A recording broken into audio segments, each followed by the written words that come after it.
De volta aqui para cuidar da sua pensão. O marido não está pagando pensão? A mulher também não quer pagar pensão para o marido? Tá uma confusão? Não sabe com quem fica o filho ou não? Doutor Nelson Chiquicima está aqui. Ele que é advogado, saiu de São Paulo justamente para atender aqui as nossas dúvidas sobre o divórcio, guarda dos filhos, né, Luquinha? Nossa, quanta confusão, Solange, viu? Difícil. Por isso, na hora de casar, a gente tem que pensar 10 mil vezes, entendeu? Não sai casando, não, porque o negócio é difícil depois, viu? Tem uma pessoa na linha para conversar com a gente, a Lucília. Boa tarde, Lucília. Tudo bem? Tudo bem, graças a Deus. Obrigado pela participação, linda. Pode fazer a pergunta. Eu queria perguntar ao doutor, eu vivo com uma pessoa há 32 anos, sabe? Eu tenho 4 filhos com ele. E há pouco tempo, uns conhecidos da gente falou que eu tinha que fazer uma união estável. Sendo que ele tem 2 filhos no Rio, de outro casamento, que ele é viúvo, entendeu? E a gente nunca comprou nada assim, pra mim. Se fizer uma união estável, os filhos dele do Rio têm direito a alguma coisa que seja minha? Boa pergunta. A união estável é importante formalizar, né?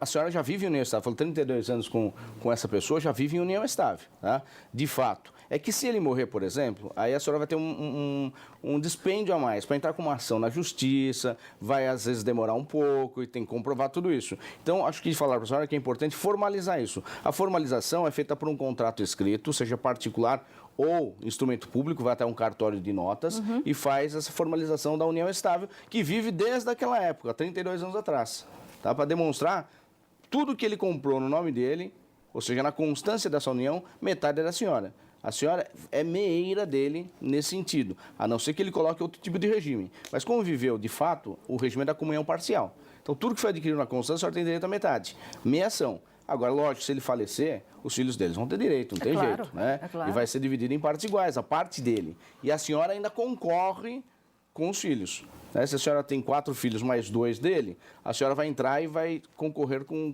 7. Com os 4 mais os 2 dele, 6, e ela 7. Vai concorrer mais ainda nos outros 50%. E agora... Meiação mais ainda uma herança, uma partezinha da herança. Exatamente. E agora é 50%, né? Se o maridão morrer ou a esposa morrer, agora a pensão é 50%, não é mais 100%, Luquinha. Vamos lá, Solange. Estou tentando entender aqui, mas eu acho que eu consegui. É o seguinte, ela pediu para não falar o nome. A ex do namorado dela entrou com pedido de separação há 2 anos. Ele paga pensão para a filha de 15 anos, mas ela quer pensão também para a filha de 29 anos, que é especial.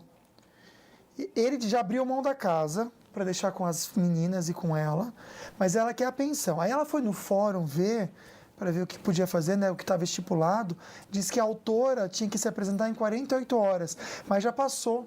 Ela quer saber o que ela pode fazer.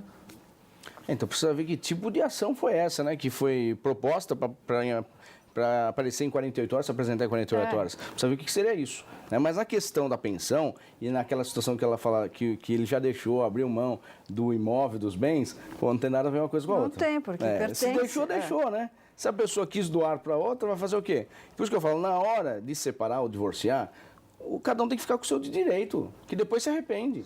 Às vezes o marido fala assim, eu vou separar, mas vou deixar tudo para minha esposa. E deixa tudo. Depois ele vive de aluguel. Ela vai ficar arrependido depois. E a mesma coisa o inverso, né? Mas na situação da pensão não tem nada a ver uma coisa com a outra. A pensão não tem jeito. Ele vai ter que, para 15 anos de idade, vai ter que pagar. Agora, ela é especial? Não vai ter que pagar, não tem muito jeito não. Por quê? Ela é incapaz, né? Quando a pessoa é incapaz, então não importa a idade, né? Tu não fala assim, 18 anos extingue os alimentos, exonera os alimentos. Não é. Com 18 anos, a pessoa ainda tem a capacidade plena, mas ela não tem condições de sobreviver sozinha. Se ela está cursando uma faculdade, por exemplo, 18 anos de idade, o pai provavelmente vai pagar até os 24 anos.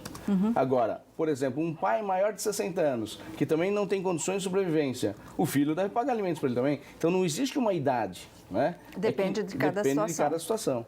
Então, se é especial, é para sempre, né?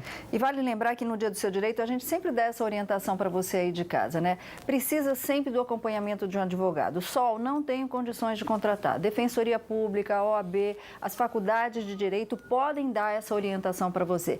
O interessante é fazer tudo dentro da lei, né, Luquinha? Com certeza, Solange. Agora, imagina aquela situação que você deixa seu carro no estacionamento e, de repente, tem uma surpresa bem ruim. Ou um arranhão, ou uma batida, ou até mesmo um roubo. Você sabe qual que é a responsabilidade desses estacionamentos por danos causados ao seu veículo ou também a objetos no interior do carro? A gente vai conferir agora no Você Quer Justiça.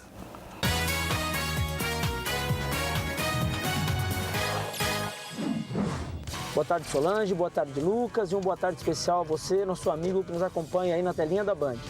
Hoje nós estamos aqui na região central de São José dos Campos, estamos rodando aqui procurando os estacionamentos que se negam a ser responsáveis pelos objetos, pelos veículos e por tudo aquilo que acontece lá dentro. A súmula 130 do Superior Tribunal de Justiça é bem clara, que qualquer coisa que acontecer com o carro, com os objetos que estão dentro do carro, até com um sequestro, um assalto dentro desse estacionamento, o estacionamento é responsável. Então nós vamos visitar alguns estacionamentos e vamos ver como eles se comportam.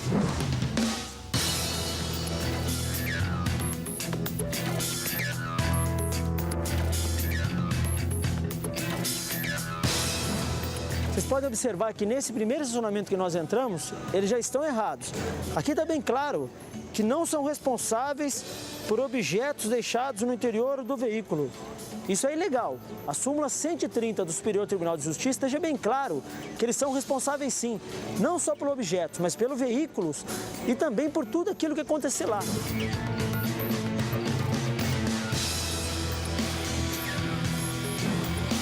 Agora nós estamos continuando pela região central de São José dos Campos. Nós vamos na busca de um segundo estacionamento para ver também se ele trabalha da forma correta ou trabalha da forma ilegal.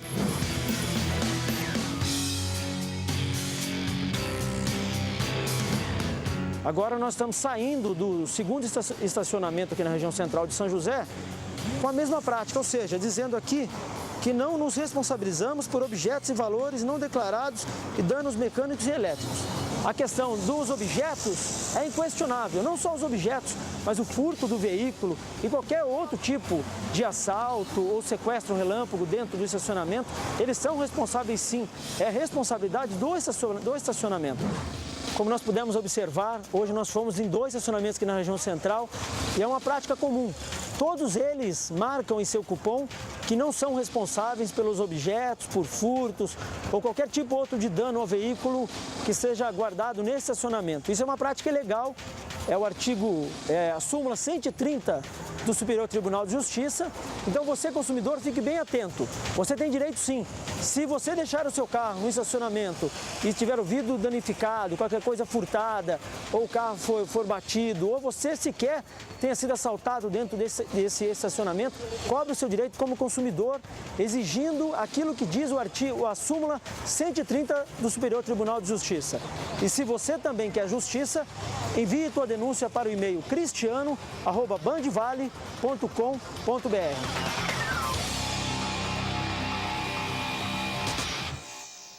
Então é assim, o carro estava no estacionamento, aconteceu alguma coisa, o estacionamento não se responsabilizou, chama a polícia. Simples assim, Luquinha. Simples assim da roda mesmo. baiana mesmo. Bom, como a gente está falando aqui hoje sobre direito de família, olha que incrível. Um casal indiano foi rejeitado aí pela família, deixou herança para um macaco.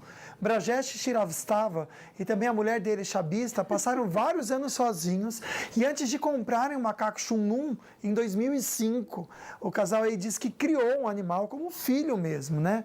Como o marido é hindu e ela é muçulmana, as famílias se afastaram completamente dela e também do marido após o casamento. Eles não têm filhos e deixaram um macaquinho rico. Sorte do macaco. Esse macaco tem sorte. Mas não sai daí não, que no próximo bloco tem mais programa para você. O Falando Isso está aqui. E de acordo com a revista Forbes, gente, Bill Gates é o homem mais rico do mundo. A gente já te conta, não sai daí.